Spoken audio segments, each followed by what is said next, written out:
Design आणि architecture मध्ये career करायचा विचार करताय तर मग त्याच्यासाठीची डिटेल माहिती आज मी तुमच्यासाठी घेऊन आली आहे. आज आपण बघूया की आर्किटेक्चरसाठी कोणती एक्झाम द्यावी लागते, डिझाईनसाठी कोणत्या एक्झाम्स असतात, त्याचा सिलेबस काय असतो, तयारी कशी करायला हवी, पुढे जाऊन त्याच्यामध्ये करिअर ऑपॉर्च्युनिटीज काय आहेत वगैरे, या सगळ्याच गोष्टींची आज आपण आता इथे जरा सविस्तर चर्चा करूया. सगळ्यात पहिल्यांदा आपण आर्किटेक्चर बद्दल जरा विचार करूया की आर्किटेक्ट जो असतो त्याचं काम काय असतं. तर जी बिल्डिंग आपल्याला दिसतीये आज उभी राहिलेली, तिचा प्लॅन जो आहे तो आर्किटेक्ट करतो आणि बिल्डरच्या मदतीने ती बिल्डिंग उभी करतो. आणि मग हे जे काही काम आहे आर्किटेक्चरचं, त्याच्यासाठी आपल्याला 2 एक्झाम्स द्याव्या लागतात. हा 4 वर्षाचा कोर्स आहे आणि ह्याच्यासाठी जी एक्झाम आहे ती आहे नाटा, म्हणजे national aptitude test in architecture. आणि दुसरी जी परीक्षा आहे ती आहे जेईचा BRचा पेपर जो असतो B1.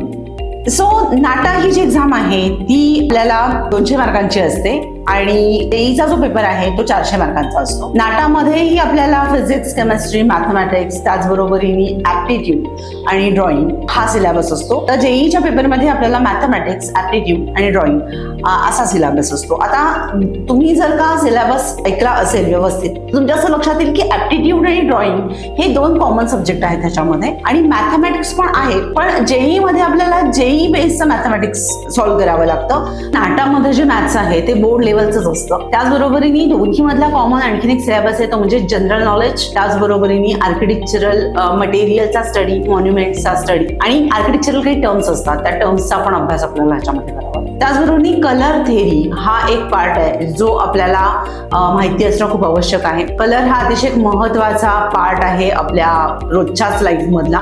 त्यामुळे त्याच्याबद्दलची सायकोलॉजी, त्याच्याबद्दलच्या टर्म्स, त्याच्याबद्दलचे प्रिन्सिपल्स आणि डिझाईन हे पण एक महत्वाचा मुद्दा आपल्या रोजच्या जीवनातला असल्यामुळे आणि आर्किटेक्चरला डिझाईनच महत्वाचं असल्यामुळे आपल्याला त्याच्याबद्दलचं सुद्धा सगळं जी बेसिक माहिती आहे ती सुद्धा या कोर्समध्ये आपल्याला सिलेबसच्या अंडर येते. तर हा सगळा सिलेबस जो आहे तो आपल्याला शिकायचा आहे. त्याचबरोबर ऍप्टिट्यूड हा जो एक आणखीन ह्याच्यातला पार्ट आहे, तर त्याच्यात जर का आपण डीप मध्ये पाहिलं तर आपल्याला त्याच्यामध्ये लॉजिकल रिझनिंग येतं, मॅथमॅटिकल रिझनिंग असतं त्याच्यामध्ये. त्याचबरोबरीने आपल्याला नॉन व्हर्बल आणि व्हर्बल असे दोन्ही पद्धतीचे क्वेश्चन्स येतात की ज्याच्यामध्ये इमॅजरी असते आणि काही जे असतात त्याच्यामध्ये लेटर्स, नंबर्स या पद्धतीचे क्वेश्चन्स असतात. दोन्हीही ज्या एक्झाम्स आहेत त्या CBT पद्धतीच्या आहेत, म्हणजे कॉम्प्युटर बेस्ड आहेत आणि पेपर पेन्सिल बेस्ड आहेत. म्हणजे तुमचा जो ऍप्टिट्यूडचा जो पार्ट आहे तो सगळा तुम्हाला CBT कॉम्प्युटर बेस्ड द्यायचा आहे आणि तुम्हाला जो क्वेश्चन ड्रॉइंगचे सोडवायचे आहेत ते तुम्हाला पेपरवरती ड्रॉ करून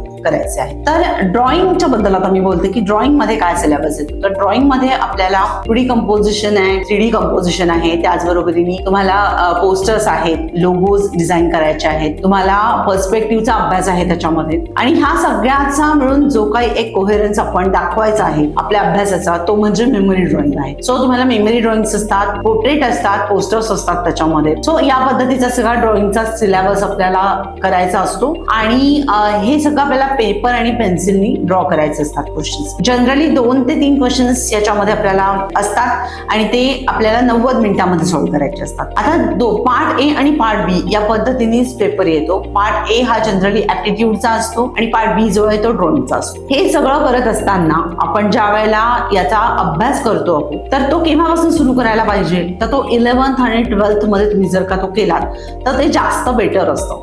कारण काय आहे तर तुम्हाला 12th मध्ये तुमचा 12thचा अभ्यास आणि शिवाय ड्रॉइंग शिवाय त्याचा जो काही थेरॉटिकल अभ्यास आहे या परीक्षेसाठीच्या तयारीचा, तर ते सगळं एक खूप मोठं बर्डन तयार होतं आणि मग तुम्हा मुलांचा कुठलाच एकही अभ्यास प्रॉपर होत नाही.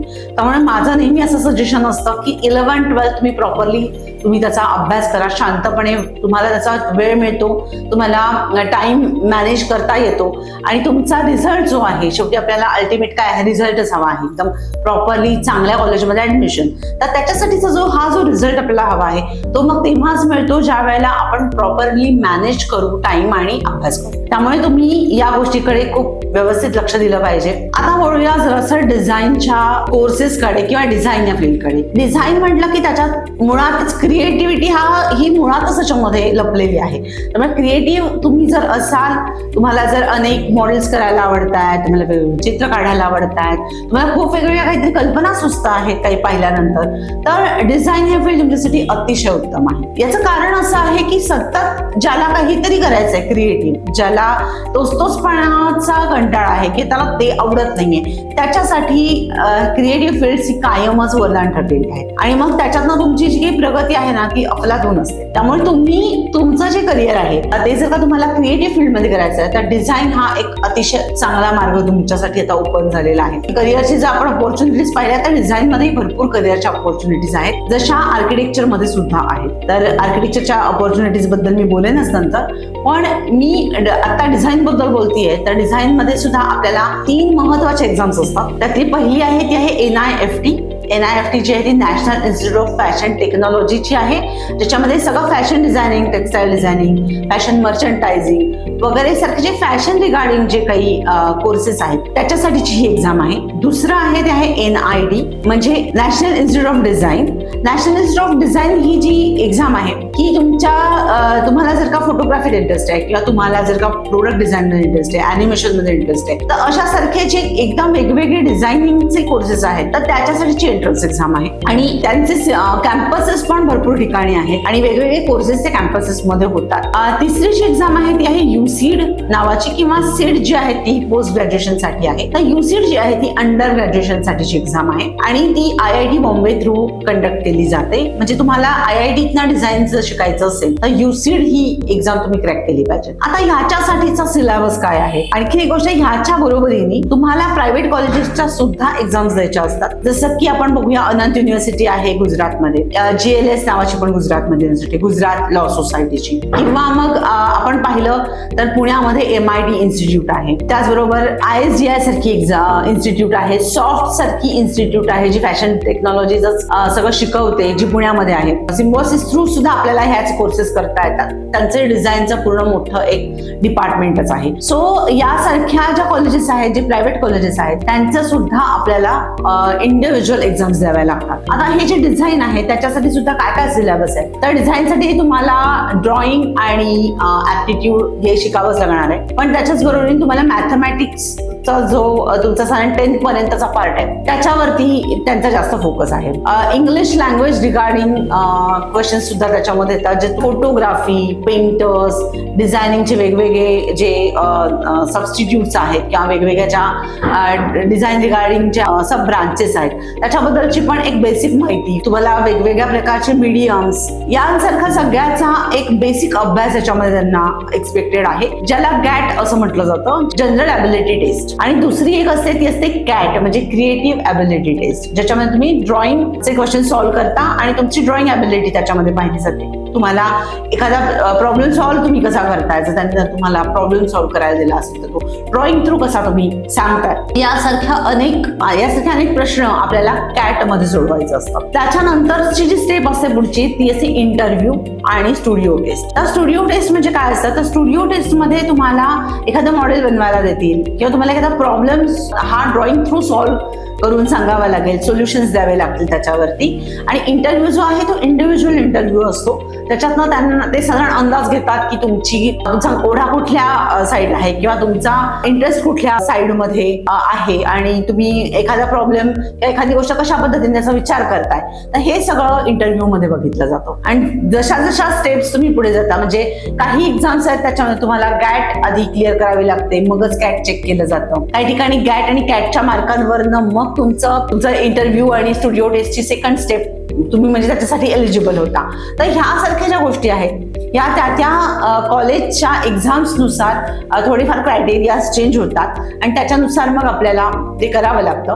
पण पुन्हा drawing, aptitude, general knowledge, mathematics, English language हे याचे मेन महत्वाचे 5 टॉपिक्स आपण म्हणू शकतो की डिझाईनसाठी आपल्याला त्याचा स्टडी करायला लागणार आहे. आता या ज्या एक्झाम्स आहेत त्या साधारणपणे केव्हा असतात? तर JEEच्या ज्या एक्झाम्स आहेत म्हणजे आर्किटेक्चरची JEE बिआरची एक्झाम आणि तुमच्या डिझाईनच्या ज्या मेन एक्झाम्स आहेत, म्हणजे NID झालं, UCET झालं, किंवा मग तुमची NIT ची एक्झाम आहे, तर या एक्झाम्स जनरली डिसेंबर एंड जानेवारी किंवा मग जानेवारी एंड मध्ये या एक्झाम्स असतात. पण बाकीचे जे कॉलेजेस आहेत त्यांच्या एक्झामचा बऱ्याचदा फेब्रुवारीचा पहिला आठवडा किंवा मग काहींच्या एक्झाम्स मार्च एप्रिल अशामध्ये असतात.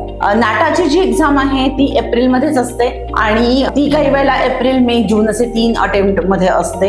आणि सध्याच्या पॅटर्न नुसार तरी त्यांचे दर सॅटर्डे संडे त्यांचे अटेम्प्ट असतात. सो त्यावेळेला ज्या पद्धतीने त्यांचे क्रायटेरिया ठरलेले असतील आणि जो काही पॅटर्न असेल त्याच्यानुसार एक्झाम्स या होतात. आता बोलूया आपण करिअर अपॉर्च्युनिटीज बद्दल. आता जर काही डिझायनिंग मधल्या जर करिअर अपॉर्च्युनिटीजचा विचार आपण करायला गेलो तर त्याच्यामध्ये तुम्हाला ज्या फील्डमध्ये तुम्ही तुमचं ग्रॅज्युएशन करणार आहात, म्हणजे जनरली असं असतं की पहिलं वर्ष हे कॉमन असतं आणि मग 3 वर्ष जी आहेत पुढची ती तुम्हाला स्पेशलायझेशनची करायची असतात. तर मग जर का तुम्ही इंटिरियर डिझाईन मध्ये करत असाल तुमचं ग्रॅज्युएशन कम्प्लीट, तर तुम्ही इंटिरियर डिझायनर म्हणून तुमचं करिअर घडतं.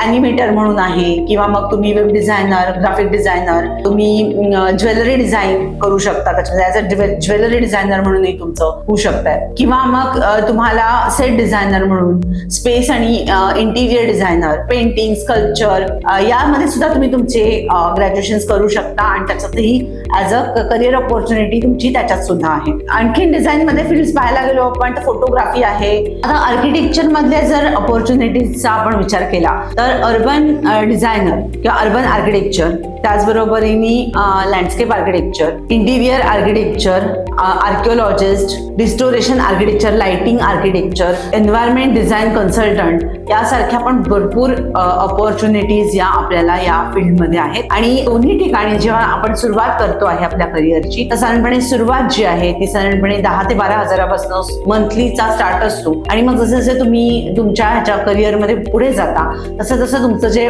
पॅकेज आहे ते 12 ते 15 लाख वर्षाला इथपर्यंत तुमचं पॅकेज हे वाढत जातं. तर जे क्रिएटिव्ह फील्ड्स आहेत, तुम्हाला जर याबद्दल आणखीन डिटेल माहिती हवी असेल तर मग भेट द्या ARM फॉर डिझाईनला आणि कॉन्टॅक्ट करा 9527142797.